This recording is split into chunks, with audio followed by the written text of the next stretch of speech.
وزیر اعظم عمران خان کی جانب سے lieutenant general retired Asim Saleem Bajwa کا استعفیٰ مسترد کر کے انہیں NRO دیے جانے کے فیصلے کی مذمت کرتے ہوئے اپوزیشن قیادت نے مطالبہ کیا ہے کہ ان کے خلاف عائد سنگین الزامات کی غیر جانبدارانہ تحقیقات کے لیے فوری طور پر ایک جوائنٹ انویسٹیگیشن ٹیم تشکیل دی جائے۔ تاہم افسوس کی بات یہ ہے کہ پاکستان کے غلام مین سٹریم میڈیا نے اس مطالبے کا مکمل بلیک آؤٹ کیا ہے۔ وزیر اعظم عمران خان کی جانب سے ایک حالیہ انٹرویو میں ملک میں آزاد صحافت کے بلند و بانگ دعووں کے برعکس مین سٹریم میڈیا پر lieutenant general retired Asim Saleem Bajwa کے بیرون ملک اربوں ڈالرز کے اثاثوں کے معاملے کا پاکستانی مین سٹریم میڈیا پر مسلسل بلیک آؤٹ کیا جا رہا ہے۔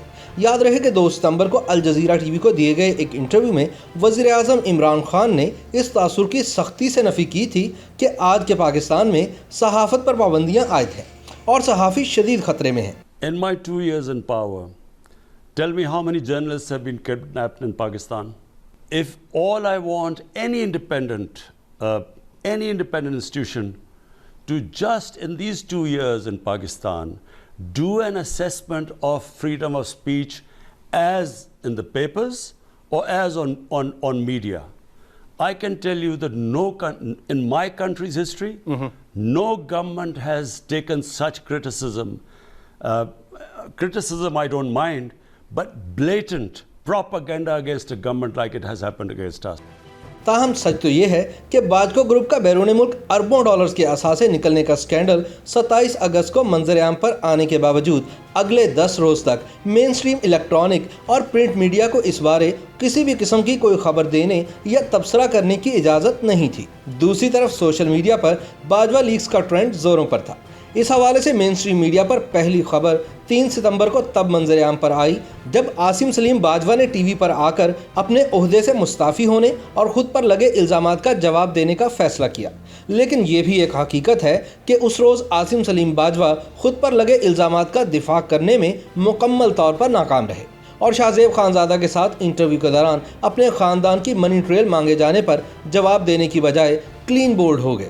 لیکن کیا بات ہے وزیر اعظم عمران خان کی، جنہوں نے کہ نہ صرف عاصم سلیم باجوہ کا استعفیٰ مسترد کر دیا بلکہ یہ بھی ڈکلیئر کیا کہ انہوں نے اپنے خاندان کے اثاثوں کے بارے میں جو وضاحت دی ہے میں اس سے مکمل طور پر مطمئن ہوں۔ پاکستان کے تمام نیوز چینلز اور بڑے اخبارات نے عاصم سلیم باجوہ کے استعفے اور وزیر اعظم کی جانب سے اسے مسترد کیے جانے کی خبروں کو بھرپور کوریج دی۔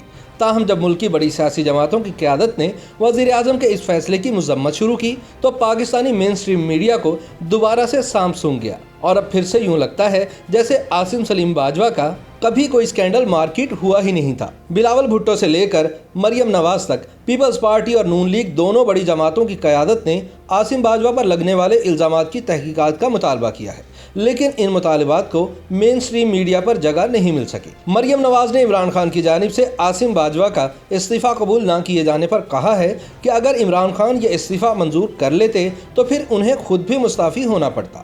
مریم نواز نے لکھا کہ احتساب کا بیانیہ اپنی موت آپ مر گیا ہے۔ عمران اگر یہ استعفیٰ منظور کر لیتے تو خود بھی مستعفی ہونا پڑتا۔ مریم نے کہا کہ آج پتہ چلا کہ NRO کیوں اور کیسے دیا جاتا ہے، کس کو دیا جاتا ہے، ایک دوسرے کو دیا جاتا ہے۔ قوم کو سمجھانے کا شکریہ، لیکن آپ کو جواب تو پھر بھی دینا پڑے گا۔ اب لوگے احتساب کا نام۔ دوسری طرف بلاول بھٹو زرداری نے اپنے رد عمل میں کہا کہ افسوس کی بات یہ ہے کہ وزیر اعظم عمران خان نے نہ صرف عاصم سلیم باجوہ کا استعفیٰ مسترد کیا ہے بلکہ ان کے اثاثوں بارے وضاحت پر اظہار اطمینان بھی کیا ہے۔ بلاول نے کہا کہ ہونا تو یہ چاہیے تھا کہ وزیر اعظم فوری طور پر عاصم سلیم باجوہ اسکینڈل کی تحقیقات کے لیے ایک GIT بناتے جیسا کہ ماضی میں ہوتا رہا ہے، لیکن اس ملک میں سیاستدانوں اور ریٹائرڈ جرنیلوں کے لیے احتساب کے دوہرے معیار اپنائے جا رہے ہیں۔ یاد رہے کہ عاصم سلیم باجوہ نے ARY پر ارشد شریف کو انٹرویو دیتے ہوئے اپنا عہدہ چھوڑنے کا اعلان کیا تھا، تاہم انہوں نے کہا تھا کہ وہ پاک چین اقتصادی راہداری یعنی CPEC اتھارٹی کے سربراہ کے طور پر کام جاری رکھیں گے۔ عاصم باجوہ نے یہ اقدام اپنے اوپر لگائے جانے والے ان الزامات کے پس منظر میں اٹھایا جن میں دعویٰ کیا گیا تھا کہ انہوں نے اپنی اہلیہ کے کاروبار کی تفصیلات بطور معاونہ خصوصی برائے اطلاعات اپنے جاری کیے گئے اثاثوں میں ظاہر نہیں کی۔ اس سے پہلے سینئر صحافی احمد نورانی کی ایک تحقیقاتی رپورٹ میں کہا گیا تھا کہ عاصم باجوہ اور ان کے خاندان خاندان کے مالی وسائل میں اضافہ ان کے اہم عہدوں پر فائز ہونے کے ساتھ ساتھ ہوا اور اب ان کے خاندان کے بیرون ملک اثاثوں کی مالیت تقریباً 1000 کروڑ روپے تک پہنچ چکی ہے۔ عاصم باجوہ نے ان تمام الزامات کی سختی سے تردید کی، لیکن تقریباً ہر الزام کو مانا اور موقف اختیار کیا کہ ان کے بیٹوں کی کمپنیاں تو خسارے میں جا رہی ہیں۔ انہوں نے اپنی بیوی کے اثاثہ جات کو ڈیکلیئر نہ کرنے کی وجہ تو بتا دی، لیکن یہ نہیں بتایا کہ خاتون خانہ کے اربوں ڈالرز کے اثاثوں کی منی ٹریل کیا ہے۔ جمعرات کی شام انہوں نے تفصیلی پریس ریلیز میں اپنے اوپر لگائے گئے الزامات کا تفصیلی جواب دیا۔ اس حوالے سے سوشل میڈیا پر گرما گرم بحث جاری ہے۔ ایک صارف عادل انجم نے سوال اٹھایا کہ جنرل عاصم کی وضاحت کے مطابق ان کے بیٹوں کی کمپنیاں منافع کیوں نہیں دکھا رہی اور کہیں وہ گھوسٹ کمپنیاں تو نہیں ہیں۔ صارف سندھو نواز کا کہنا تھا کہ کیا ایک ایسا شخص جس کی ساکھ کے بارے میں سنجیدہ سوالات اٹھ رہے ہیں سی پیک اتھارٹی جیسے اہم اور حساس منصوبے کا سربراہ رہ سکتا ہے؟ یاد رہے کہ جنرل عاصم سلیم باجوہ پاک فوج میں ایک نہایت زیرک افسر کے طور پر جانے جاتے تھے۔ وہ بریگیڈیئر کے طور پر 111 بریگیڈ منگلا کور میں چیف آف سٹاف، بطور major general GOC Dera Ismail Khan اور پھر جنوبی وزیرستان میں تعینات رہے۔ وہ مئی سن 2012 میں DG ISPR کے عہدے پر تعینات ہوئے اور دسمبر سن 2016 تک اس عہدے پر کام کرتے رہے۔ ISPR میں وہ پہلے 3 اسٹار افسر تھے جنہوں نے اس عہدے پر تقریباً 1.25 سال خدمات انجام دی۔ کچھ مدت کے لیے موجودہ army chief general Qamar Javed Bajwa نے انہیں IG آرمز تعینات کیا، جس کے بعد وہ بطور کور کمانڈر صدرن کمانڈ کوئٹہ تعینات ہوئے۔